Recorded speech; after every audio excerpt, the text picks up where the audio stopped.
Y lo que ha hecho el Estado es echarle leña al fuego. Nos vamos a ir nosotros a un enlace vía Zoom con Carlos Herrera Descalzi, exministro de Energía y Minas. Bienvenido, exministro Herrera, a Las Cosas por su Nombre. Muy buenos días, muchas gracias por la invitación. Muchas gracias. A mí me tiene desconcertada. Usted acaba de ver este tipo de contestación. ¿A usted se le hubiese ocurrido responderle así a los medios de comunicación que está buscando? A ver, ¿a quién le responde? ¿A alguien que no le haga problema cuando estamos en medio de una crisis? No, de ninguna manera. Primero porque los medios de comunicación o a través de los medios de comunicación uno le va rindiendo cuentas al país y yo creo que el país tiene todo el derecho de estar informado y de saber qué se está haciendo con la administración que les ha encargado a los más altos funcionarios, en este caso a los ministros, ¿no? O sea, creo que hay la obligación de responder y de ser transparente y claro en todo lo que se diga.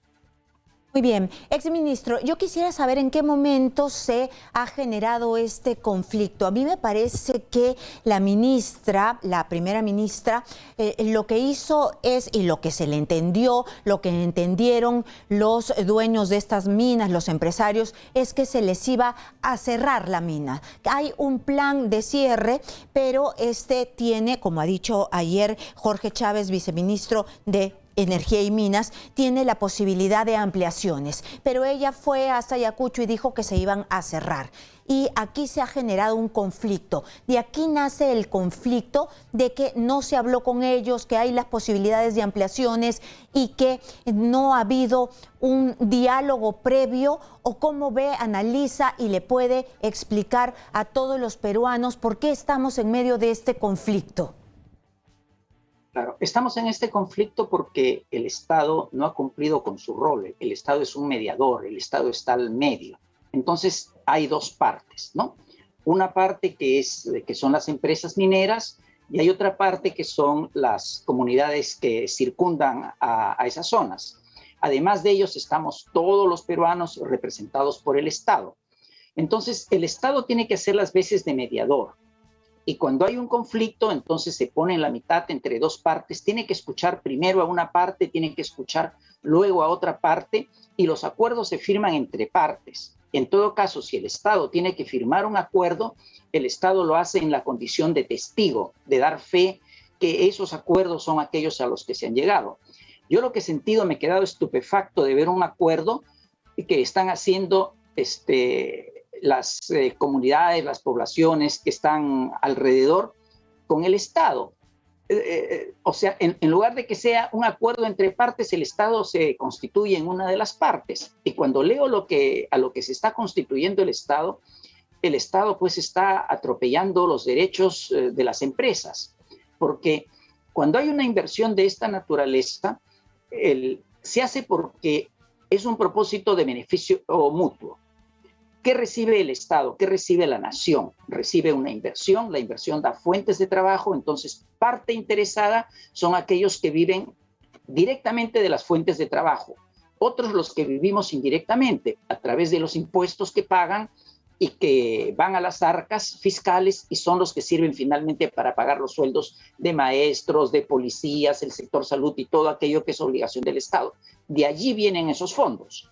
Entonces, cuando un funcionario del Estado se sienta a mediar sobre estos temas, tiene que tener en consideración primero que la empresa no está ahí arbitrariamente, está en virtud de un convenio, existe un marco legal, existe un contrato firmado, donde el Estado tiene responsabilidades y tiene que escuchar cuál es la situación de las partes y mediar y tratar de buscar un resultado, no echarle leña al fuego. Y lo que ha hecho el Estado es echarle leña al fuego. Para mí es cuestionable la participación de todos los funcionarios del Estado, porque creo que han incumplido su función. Incluso pienso que el Congreso de la República debería llamar a todos los funcionarios del Estado que han firmado esa acta y primero revisar si legalmente han cumplido o no su función, o si se han excedido en su función, ¿no? Y tomar cuentas, porque ha sido realmente un atropello absolutamente innecesario, ¿ya? Muy bien. Respecto al tema, sí. Muy bien. Lo que dice Mirta Vázquez es las operaciones mineras que ya tienen fecha de cierre prevista deben hacerlo de forma adecuada y cumpliendo los estándares y plazos de la ley. La recuperación de nuestra cuenca es nuestro compromiso firmado con el sur de Ayacucho. No significa cierre unilateral. Y ella muestra un comunicado donde dice que hay un cronograma de cierre. Dice cierre final y poscierre. Cierre de Apumayo el 2021, cierre de Pallancata es hasta el 2024, Inmaculada hasta el 2023 y Breampampa hasta el 2025. Hochschild ha dicho que ellos están cumpliendo con todos los elementos que la ley les ha pedido, y además de que exista esta figura de ampliación, que es verdad que les piden un plan de cierre, pero que la ley también les otorga el beneficio de ampliación. Tengo entendido que hay ya las que sí ya no tienen más ampliaciones porque ya no tienen más mineral, pero hay otras que todavía tienen mineral. ¿Me equivoco o no? No, es así como lo dice, ¿no? Es más, mire, es importante entender la diferencia entre dos conceptos. ¿Qué cosa es recurso y qué cosa es reserva? El recurso es la existencia física de algo. Entonces, en una zona puede haber mineral donde una pequeña proporción de todo la tierra que hay es el mineral que uno persigue. Entonces, si la proporción es muy pequeña, es un recurso, existe realmente, pero no es económico extraerlo. Entonces, es recurso, pero no es reserva. Solo si uno tiene métodos tecnológicos que bajan los costos o que el mercado hace una elevación de los precios de los minerales, entonces un recurso se puede convertir en reserva. Por eso es que lo que se puede explotar varía. Entonces, cuando se hace un emprendimiento, uno lo hace sin conocer, porque no hay cómo conocer o es extremadamente caro conocer todo lo que realmente hay en la zona donde uno va a explotar. Entonces, uno parte de una cantidad determinada que es la que justifica el proyecto. Y conforme el proyecto se va ejecutando, la situación puede cambiar. No solamente por haber encontrado nuevos recursos, es decir, una cantidad física adicional, sino también porque la situación del mercado puede convertir recursos que no eran económicos en ahora sí recursos económicos. Entonces, por eso es que esto es dinámico. Es más, el Estado, cuando invita a las empresas, no solamente las invita a invertir, sino también a reinvertir. Y reinvertir, naturalmente, lo primero reinvertir es en la propia zona donde está trabajando. ¿Cuál es una de las preocupaciones sobre los proyectos mineros en lo que tiene que ver sostenibilidad? El tema de sostenibilidad es que, además del tema ambiental, que el proyecto minero crea una corriente económica. Es decir, una vez que se ejecuta, mucha gente pasa a depender de ese proyecto. Y si los recursos se acaban, entonces, y la empresa cierra, todos los que recibían trabajo, directo o indirecto, pierden su trabajo. Entonces pasan a ser una carga para el Estado. Y el Estado por eso se preocupa de que la vida del proyecto se pueda extender y extender para evitarse problemas sociales. Entonces, la legislación lo que hace es, desde el inicio, justamente pensando en los temas ambientales, antes de que haya comenzado la explotación, ya hay un plan de cierre. Entonces, ese plan de cierre lo que asegura es que una vez que se termina la explotación, la zona va a quedar en la forma lo más parecida a la forma inicial. Es imposible cuando se hacen cambios que no hayan consecuencias. Entonces, la ley establece cuáles son las consecuencias tolerables, o sea, da los mínimos aceptables, ¿no? Y la empresa se sujeta a esos mínimos aceptables. El Estado la supervisa permanentemente, revisa esos mínimos, verifica que cumpla con estos mínimos y si en algún momento excede lo tolerado, entonces el Estado tiene una serie de mecanismos que comienzan con amonestaciones, multas, y ahí finalmente le puede cerrar las operaciones, pero por algo que es flagrante, donde hay una prueba demostrada. Entonces, cuando leo el procedimiento original, el documento que se firmó, que desgraciadamente está firmado por la propia primera ministra y otros funcionarios, entonces el propio documento trasunta que no hay claridad sobre la situación, porque se lo va a encargar a la ANA, se lo va a encargar a la UEFA, se dice que se quiere hacer estudios, es decir, sin tener los resultados, primero se está tomando las determinaciones y determinaciones como las de cierre, y en una forma que claramente violan y perjudican a la empresa, ¿no? Ese es el problema. Entonces, creo que el fondo del problema es que esta administración que tiene el Estado en estos momentos no ha puesto gente conocedora del tema. Entonces, intervienen para tomar las más altas decisiones gente que tiene un conocimiento muy pequeño, muy superficial, totalmente insuficiente para poder tomar determinaciones a cargo del Estado. Entonces cometen errores a cada momento, ¿no? Y este es un error grave que le hace mucho daño al país. Precisamente cuando usted me dice de que efectivamente hay que sancionar a las empresas y hasta expulsarlas y quitarle toda la concesión, porque estas son concesiones, cuando cometen un delito flagrante, cuando están malogrando nuestro territorio, pero se ha hecho, usted ha sido ministro y ha tenido que lidiar con estas minas.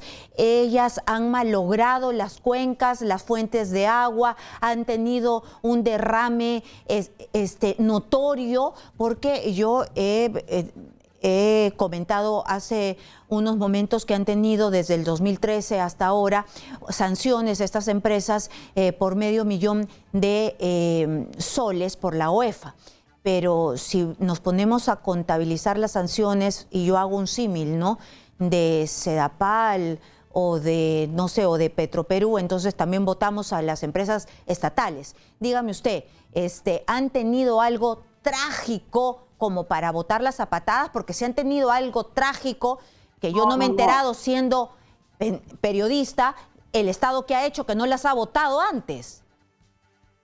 No, en absoluto, en absoluto. Entiendo que los problemas que han habido son de carácter administrativo y muchas veces esos problemas de carácter administrativo surgen de las diferencias de criterio entre el funcionario público que realice el examen de una situación y el criterio de las cosas que deberían ser, y el criterio que tienen otros profesionales que trabajan dentro de la empresa que piensan diferente. Generalmente los mejores informados y los más conocedores están en las empresas, no en el Estado. Entonces, pero el Estado es la autoridad, entonces de ahí pueden surgir esas multas, pero no hay ninguna multa que yo entienda que haya ocurrido por un tema realmente grave, ¿no? Y las además quiero saber si es que se están acercando mucho a las cuencas, como para ya decir, bueno, basta. Es decir, tú te estás acercando mucho a la explotación del mineral y puede ser de que haya un accidente y el Estado está actuando para prevenir, y eso es lo que está haciendo la Premier. No es así, y le explico por qué. Porque antes de que se haga el proyecto, antes de que se inicie el proyecto, se hace lo que se llama el estudio de impacto ambiental. Y lo que hace el estudio de impacto ambiental justamente examina esos temas, mide los riesgos, establece los límites, establece cuáles son los procedimientos que hay que aplicar y hasta dónde se puede llegar. Entonces, ahí están lo que se llama los niveles de tolerancia. Lo que le digo es que es imposible en la naturaleza, o sea, la sola existencia del ser humano le causa impacto a la naturaleza. O sea, nuestras vidas mismas le causan impacto a la naturaleza. Claro, entonces, pero una mina más, cualquier actividad humana va a haberlo. Entonces, lo que hace el ser humano es, porque necesita esos recursos, le pone límites de tolerancia. Le dices, no puedes ir más allá de acá, no puedes ir más allá de esto. Todo eso está absolutamente contemplado en el estudio de impacto ambiental y está contemplado en su secuencia hasta el final. Por eso el final es el plan de cierre. Y cuando recibe la empresa la aprobación para actuar, es porque ya hubo un estudio que miró desde el inicio hasta el final, como le digo, incluyendo el plan de cierre, y establece todo lo que hay que hacer. Ese es el compromiso de la empresa. Entonces, el Estado la fiscaliza. En el curso del proyecto surge información que no existía antes. Sobre la misma base del estudio inicial, las cosas se acomodan a la nueva situación. Muy bien, Y exministro. entonces hay un procedimiento semejante, o sea, la empresa está permanentemente cumpliendo y el Estado está permanentemente vigilando. Y cuando hay estas discrepancias, es el Estado que sale. Nunca ha habido la necesidad, ha habido algunos casos extremos y se han aplicado, pero raras veces han habido la necesidad de que el Estado tenga que acudir a sanciones de esa naturaleza, pero el Estado tiene la capacidad de hacerlo, solamente que no lo puede hacer atropellando, no lo puede hacer porque se le da la gana a un funcionario. Lo hace porque comprueba, demuestra que la empresa excedió ciertos límites y que no, y que advertida no solucionó el problema. O sea, el Estado tiene la autoridad, pero no puede abusar de ella, no puede arbitrariamente decir, yo cierro porque yo creo que hay que cerrarlo, porque los vecinos de acá me dicen que están hablando sobre las cuentas. Con el debido respeto, las poblaciones aledañas tienen conocimientos, hay conocimientos ancestrales, pero están bien lejos de tener conocimientos técnicos como para poder afirmar ciertas cosas, ¿no? Dígame, Eso tiene que preguntársele a especialistas. La Premier es la autoridad designada para hacer este tipo de cierres. Ella está autorizada, es decir, tiene el poder constitucional dentro de sus atribuciones como Premier para decir cerramos esto, porque por algo hay un Ministerio de Energía y Minas, no estaba en ese momento el ministro, hay los técnicos, hay los que ven el tema del tema ambiental. Entonces ella puede ir, firmar el acta y decir se cierra la mina, ¿o no es así? No, en mi opinión, no. En mi opinión, las autoridades son en este caso el Ministerio de Energía y Minas y el Ministerio del Ambiente. Y para haber llegado a un paso de esa naturaleza tendría que haberse hecho muchas cosas que recién ahora se quieren hacer, ¿no? La primera tendría que haber informes de la UEFA, del órgano técnico que ha visto la revisión y que ha examinado los contratos y que en función a eso pone las condiciones que deben existir. Primero tendría que haber existido eso. Luego habría que haber llamado a la otra parte. No se puede condenar sin darle a la otra parte la oportunidad de defensa y pedirle explicaciones. Entonces, después de seguido todo este proceso, si es evidente el tema, incluso si lo quiere hacer políticamente, lo puede hacer con el consentimiento, con la aceptación, con el consejo de las autoridades previas. Y lo tiene que hacer con el cuidado debido, porque también un mensaje de esta naturaleza, aunque el Estado tenga razón, puede causar daño a las inversiones. Entonces, si hay que hacerlo, se hace, pero se hace con el debido cuidado, con la razón y con los términos adecuados, no en la forma que se ha hecho de ninguna manera, ¿no? Y desde el Estado, usted me ha dicho que siempre están coordinando, ¿no? Empresa, Estado, ¿quién está vigilando el plan de cierre? El plan de cierre lo debe vigilar el Ministerio de Energía y Minas. O sea, hay un examen a cómo se están realizando efectivamente las operaciones y por eso es que el Estado supervisa a la empresa, lo supervisa a través de distintos órganos. Cuando se trata de los temas que tienen directamente que ver con el agua, es la ANA, la Autoridad Nacional del Agua. Claro, para ver que no están contaminando, que están reparando bien hasta donde se puede, ¿no? Porque nunca se va a quedar igual. Pero claro, para ver que las comunidades no sean pues perjudicadas. Claro, claro. Pero además de ellos los ve la UEFA, que es la que ve el cumplimiento de todas las obligaciones que hay respecto a los estándares ambientales. Y finalmente el Ministerio de Energía y Minas, que recibe esto, el propio SINER, que es una de las uno de los reguladores que interviene en esta supervisión. Vamos a suponer que la empresa estuviera cumpliendo estrictamente y aún a pesar de estar cumpliendo estrictamente se estuviera produciendo un daño. El Estado tiene todo el derecho de cambiar la legislación, poner normas más estrictas, si es que eso es necesario, la empresa las tiene que cumplir. Y el Estado incluso puede perfectamente conversar con la empresa y decirle, tiene usted que ir más allá de esto, y eso se acuerda, ¿no?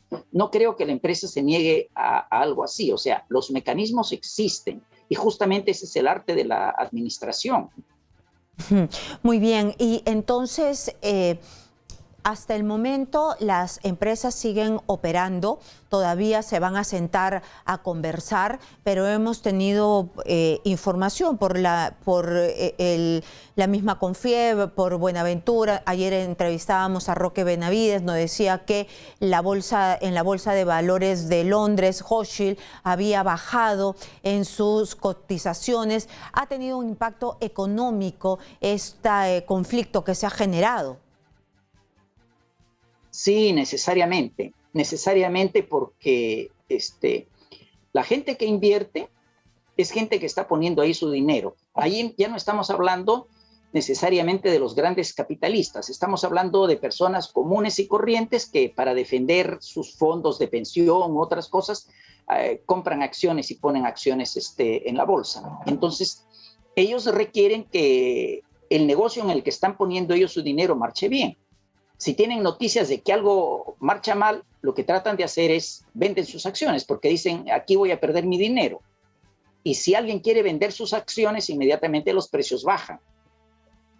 Entonces el daño existe y por supuesto que todos los que ponen su dinero están vigilantes de esto, ¿no? Y como le digo, no es que sean necesariamente grandes capitalistas los que ponen este dinero, es el público general que invierte en aquellas actividades que le parece que son las más rentables o las más seguras. Y estas empresas, estas 4 en Ayacucho, son empresas que están utilizando tecnología de primera. Yo sé que Hochschild, por lo que he estado leyendo, es una empresa que cotiza en Londres, que parece que es una empresa que utiliza tecnología de primera, pero las demás son empresas que sí se están, digamos, que tienen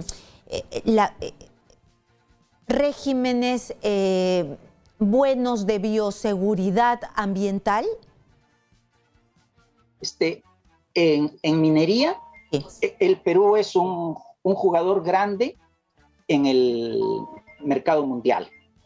O sea, el Perú es uno de los grandes en minería en el mundo. Y en el Perú están muchas de las mejores empresas mineras del mundo. Entonces, ellas defienden su reputación no solo en el mercado peruano, lo defienden en el mercado internacional. Y en el mercado internacional están obligadas a tener estándares internacionales.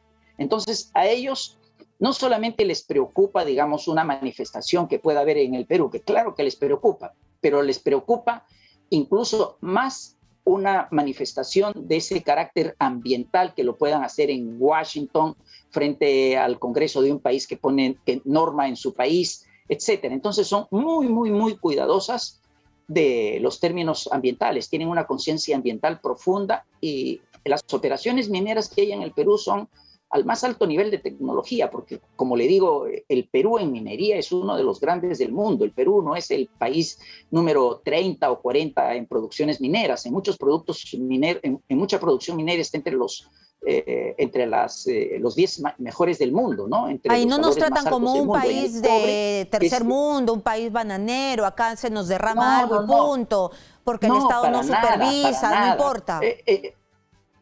No, para nada. Incluso cuando uno compara la producción del Perú y ve varios sectores, uno se da cuenta que en el Perú el sector minero, el sector petrolero, el sector financiero y el sector eléctrico, el sector energía, son sectores que tienen niveles de primer mundo. Desgraciadamente son pocos, porque cuando uno suma el resultado del país, entonces los otros sectores están bien lejos. Entonces, los sectores que jalan el tren, la locomotora que jala el tren en lo económico, en lo tecnológico, incluso en lo ambiental, está en esos sectores, está en energía y minas, ¿no? Y como le digo, los que tienen los niveles más altos en el Perú son los sectores vinculados a energía y minas y a finanzas. Muy bien, muy bien. Entonces, muchas gracias por aclararnos un poco el panorama, ver qué es lo que se puede hacer, solucionar para que no haya inestabilidad. Parece que desde los ministerios de Energía y Minas ya vienen dando explicaciones para bajar las tensiones. Veamos cómo se soluciona este problema. Ha sido Carlos Herrera Descalzi, que ha estado con nosotros, exministro de Energía y Minas. Muchísimas gracias.